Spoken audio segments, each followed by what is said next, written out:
Sahabat manajer, hari ini saya ingin memberikan review tentang konsep di dalam prinsip manajemen. Tujuan saya membuat review ini adalah untuk stimulit pengingatan Anda kembali tentang materi-materi yang minggu lalu telah kita diskusikan, supaya tidak lupa, supaya paling tidak bisa menservis diri Anda untuk bisa melakukan sesuatu sesuai kaidah-kaidah yang telah kita diskusikan sebagai peralatan managerial skill yang bisa meningkatkan kemampuan Anda melakukan operation sebagai seorang manajer, yaitu meningkatkan kemampuan managerial skill Anda, dan ini akan membuat Anda menjadi lebih profesional. Jadi hari ini saya coba review one week training course on managerial skill mengenai manajer mengusulkan dengan konsep prinsip manajemen. Menarik bukan judulnya? Oke, saya akan memulai. Nah, seperti telah kita diskusikan sebelumnya bahwa manajer adalah melakukan aksi manajemen. Aksi manajemen seperti apa yang harus dilakukan oleh manajer? Aksi manajemen yang dilakukan oleh manajer dengan melakukan proses bisnis melalui orang lain atau dengan mensupervisi orang lain untuk mencapai tujuan organisasi atau tujuan perusahaan. Jadi aksi manajer yang Anda harus lakukan adalah dengan melakukan proses bisnis melalui orang lain. Artinya apa? Dengan mensupervisi. Konsepnya adalah mensupervisi untuk mencapai tujuan organisasi. Artinya apa? Manajer bekerja sama dan atau melalui tim atau anak buah untuk mencapai objektif perusahaan. Nah, yaitu apa? Objektif perusahaan. Unit sales-nya meningkat, value atau rupiahnya meningkat, dan market share-nya meningkat. Itu adalah objektif perusahaan yang harus kita ingat. Dengan melakukan aksi manajemen, yaitu mensupervisi, membuat orang yang biasa-biasa menjadi luar biasa dan hasilnya luar biasa. Itu aksi manajemen yang harus Anda lakukan. Nah, manajer bekerja sama dan atau dengan anak buah atau dengan orang lain, konsepnya adalah mensupervisi. Manajer melakukan aksi adalah mensupervisi dengan konsep manajemen. Apa itu manajemen? Memberdayakan sumber daya bisnis yang 6M yang selalu kita diskusikan waktu kita berdiskusi di dalam training. Apa itu 6M? Man and woman, mesin, material, method, market, dan money. Nah, apakah kita bisa melakukan aksi memberdayakan ke-6 faktor itu menjadi lebih efektif dan efisien? Sehingga kalau aksinya bagus dan benar, apa yang terjadi? Unit penjualannya meningkat, jumlah nilai rupiahnya meningkat, dan market share-nya meningkat. Itu tujuan daripada aksi manajemen yang dilakukan dengan melakukan supervisi kepada tim atau orang lain. Di mana kalau kita tarik ke belakang lagi bahwa manajer bekerja bersama dan atau dengan anak buah atau dengan tim, konsepnya adalah mensupervisi. Aksi manajer bisa bagus dan benar jika manajer memiliki strategi dan taktik. Untuk bisa membuat strategi dan taktik, manajer harus memiliki 3 pilar yang selalu kita diskusikan minggu yang lalu. Pilar pertama adalah kemampuan memahami tugas, pilar yang kedua kemampuan memahami peran, pilar yang ketiga adalah kemampuan melaksanakan tugas. Ketiga-tiga pilar itu bisa bagus dan terencana dengan baik, bisa membuat strategi taktik jika manajer punya 3 fondasi. Apa fondasinya? Pertama adalah pengetahuan manajemen, harus paham betul pengetahuan manajemen, apa yang harus dikerjakan Mengapa dikerjakan? Yang kedua, keterampilan manajemen. Bagaimana mengerjakannya? Yang ketiga adalah motivasi. Bagaimana Anda mengerjakan pekerjaan itu dengan sepenuh hati, sepenuh jiwa, memberdayakan diri dan memberdayakan orang lain. Itu adalah fondasi yang kuat yang harus Anda miliki. Tanpa pengetahuan manajemen, tanpa keterampilan manajemen, tanpa motivasi yang untuk mengerjakan dengan sepenuh hati, sepenuh jiwa, maka kemampuan tugas Anda tidak akan bagus. Apalagi memahami peran Anda sebagai manajer, tidak akan bagus. Apalagi memahami atau mempunyai kemampuan melaksanakan tugas. Kemampuan melaksanakan tugas akan bagus jika Anda memiliki pengetahuan manajemen apa yang harus dikerjakan dengan bagus, keterampilan manajemen bagaimana Anda mengerjakan dengan bagus, dan motivasi, kemauan untuk mengerjakan dengan bagus. Artinya apa? Sepenuh jiwa, sepenuh pikiran, sekuat tenaga. Itu akan menghasilkan yang efektif dan efisien. Tadi kita sudah bicarakan bahwa manajer telah memiliki 3 pilar dan 3 fondasi untuk bisa membuat strategi.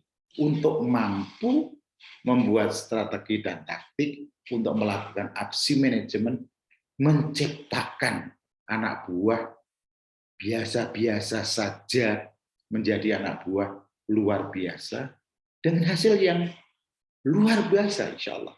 Kalau Anda punya 3 pilar dan 3 fondasi itu. Oleh sebab itu, strategi dan taktik harus disetujui oleh bos Anda supaya bisa dilaksanakan oleh tim Anda, anak buah Anda. Harus dengan konsep prinsip manajemen. Nah, strategi dan taktik dengan konsep prinsip manajemen itu dikomunikasikan dengan baik dan sempurna kepada bos dan kepada anak supaya mereka bersama dengan Anda melakukan pekerjaan yang sempurna, yang efisien dan efektif. Melakukan pekerjaan dengan sepenuh hati, melakukan dengan jiwa raganya, sehingga timbul yang dinamakan emotional environment. Bukan logical environment lagi, tapi emotional. Rawe-rawe lantas, malang-malang butuh. Seperti di Kopassus itu, ada slogan, ada logo di kalau Anda mau masuk di jantung itu. Lebih baik pulang nama daripada kalah di dalam pertempuran. Nah, mengusulkan dengan prinsip manajemen, Anda harus memahami apa itu prinsip manajemen. Prinsip manajemen adalah membuat dan menentukan sesuatu pekerjaan yang sulit menjadi mudah. Menentukan dan membuat pekerjaan yang sulit menjadi mudah. Mudah dipahami, mudah dimengerti, mudah di... Jadi saya ulangi lagi. Memahami prinsip manajemen membuat dan menentukan suatu pekerjaan yang sulit menjadi mudah. Mudah dipahami, mudah dimengerti, mudah dikerjakan oleh orang lain, dan mempunyai hasil yang sempurna. Itu adalah prinsip manajemen.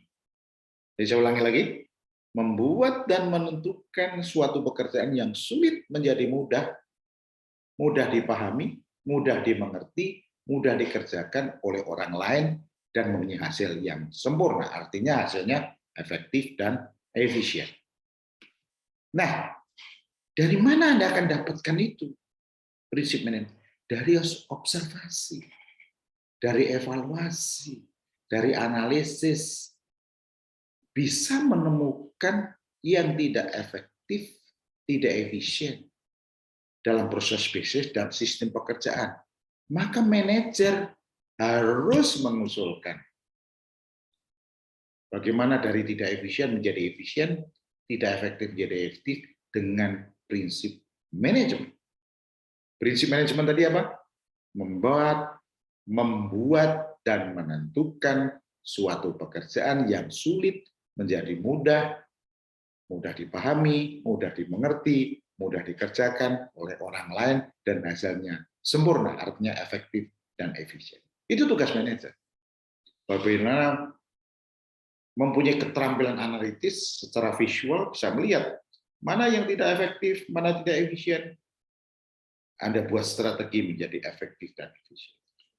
Tentu, prinsip manajemen ini bisa dilakukan jika Anda paham dulu, baru Anda bisa memahamkan orang lain. Anda ahli dulu, baru keahlian Anda bisa Anda ajarkan kepada orang lain.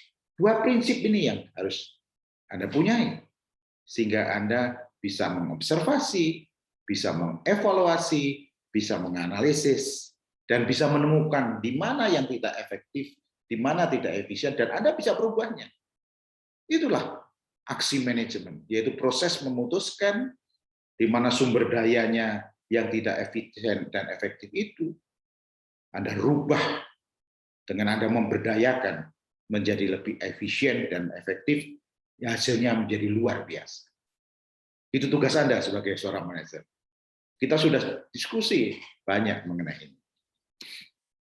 Nah, setelah Anda dapat itu membuat strategi dan taktik dengan konsep prinsip manajemen, usulan dengan prinsip harus ada beberapa hal yang harus Anda capai, Anda usulkan di dalam prinsip manajemen. Harus menyangkut 4 hal. Pertama, mengenai keuangan, cash flow-nya bagaimana. Yang kedua, masalah customer-nya, apa kebutuhannya. Yang ketiga, masalah operational excellence, pelayanan prima untuk customer seperti apa. Keempat, masalah orang, people, kemampuan anak buah melakukan aksi. Nah, usulan manajer itu harus membuat strategi dan taktik. Bagaimana cash flow manajemennya bagus, supaya uang masuknya bagus, tidak tekor, tidak negatif, tidak rugi. Customer strategi dan tadi membuat customer loyal. Bagaimana? Strategi dan taktik pelayanan prima sesuai dengan kebutuhan customer. Strategi dan taktik menciptakan kemampuan pekerja anak buah luar biasa. Nah, usulan harus menyangkut 4 tadi. Keuangan, customer, operation excellence, dan people. Nah, ini harus Anda buat dengan prinsip manajemen supaya usulannya menjadi bagus. Dan bisa diterima oleh bos Anda dan bisa dilaksanakan oleh anak buah. Nah, bagaimana tahapannya untuk mengusulkan? Saran saya, Anda harus membuat materi usulan dengan PowerPoint yang indah dan baik isinya, sederhana kalimatnya sehingga mudah dipahami. Saat Anda bertemu bos Anda dan tim Anda atau anak buah Anda, urutan ini tahapan penyampaian usulan. Yang pertama, membuat executive summary. Executive summary ini dibuat setelah tahap 2, 3, 4, 5, 6, 7. Selesai, baru Anda bisa membuat executive summary. Oleh sebab itu, yang Anda kerjakan yang pertama adalah tahap yang kedua, yaitu memberikan gambaran keadaan saat ini, proses bisnisnya. Apa yang harus Anda tuju pemahamannya? Yaitu pemahaman mengenai proses bisnis internal dan eksternal, kaitannya dengan efektif dan efisien. Gambaran mengenai pasar, gambaran mengenai harga, gambaran mengenai distribusi, dan lain-lainnya. Di mana Anda lihat mana yang tidak efisien dan efektif. Selanjutnya, langkah selanjutnya adalah berikan gambaran mengenai analisa tools Anda. Analisa tools Anda. Strength, weakness, opportunity, dan strength. Tapi di sini Anda harus menemukan ancaman apa yang akan membuat gagal operasi yang Anda akan lakukan. Ancaman-ancaman ini nanti akan Anda selesaikan dengan strategi taktik yang Anda miliki. Yang selanjutnya adalah gambaran key success factor. Usulan yang perlu Anda diskusikan adalah poin-poin yang akan membuat berhasil itu apa saja. Ini harus Anda explore poin-poinnya. Yang selanjutnya adalah setelah Anda tahu gambaran keadaan saat bisnis saat ini, Anda telah melakukan TOS analysis, sehingga Anda tahu persis ancaman-ancamannya, dan Anda sudah tahu faktor-faktor apa yang membuat sukses di dalam operasi Anda. Baru Anda menetapkan objektif secara kuantitatif dan secara kualitatif. Nah, apa objektifnya? Berapa unit yang akan naik? Berapa rupiah yang akan Anda capai, dan bagaimana market share-nya? Tentu untuk mencapai yang ke sono itu ada kendaraannya untuk mencapai, yaitu strategi dan taktik dengan prinsip manajemen. Itulah inti yang harus Anda sampaikan kepada bos Anda dan anak buah Anda, supaya dia mau bekerja bersama Anda, dengan Anda untuk mencapai sukses, mencapai hasil. Gambarkan strategi dan taktik dengan jelas dan terukur dan tertulis. Strukturnya, caranya, yang sederhana dengan prinsip manajemen. Membuat sesuatu yang sulit menjadi mudah. Mudah dikerjakan, mudah dipahami, mudah dilakukan, sehingga hasilnya sempurna. Tapi jangan lupa, Anda harus berhitung juga cash flow-nya. Kasih gambaran cash flow-nya. Berapa cash yang akan masuk, berapa cash yang akan keluar. Berapa revenue yang akan masuk, berapa sales yang akan masuk. Berapa biaya-biaya secara detail, sehingga tidak akan terlewat 1% pun. Dan tentu dengan diharapkan begitu, untungnya akan banyak. Karena omset unitnya naik, sales-nya naik, rupiahnya, dan market share-nya pertama naik. Nah, setelah 2-7 itu selesai, Anda bikin eksekutif summary rangkumannya. 1 halaman saja rangkumannya, supaya pada waktu Anda mempresentasikan, dia sudah punya gambaran arahnya mau kemana. Nah, prinsip ini yang saya katakan Anda berkomunikasi, menciptakan I am okay, you are okay. Supaya apa? Persepsinya menjadi sama. Jangan lupa lakukan ini. Buatlah tahapan-tahapan ini kalau mau diskusi dengan bos Anda, dengan tim Anda untuk mengusulkan ide-ide yang ingin Anda jalankan. Sebagai manajer, Anda mampu melakukan prinsip manajemen. Jika memiliki pengetahuan manajemen, apa yang harus dikerjakan dan mengapa dikerjakan, keterampilan manajemen, bagaimana mengerjakan, dan motivasi, kemauan, dengan sepenuh hati, dengan segenap jiwa raga untuk melakukan pekerjaan. Insya Allah akan berhasil. Saya kira itu yang saya sampaikan. Mudah-mudahan bermanfaat review ini. Assalamualaikum warahmatullahi wabarakatuh. Sampai review berikutnya.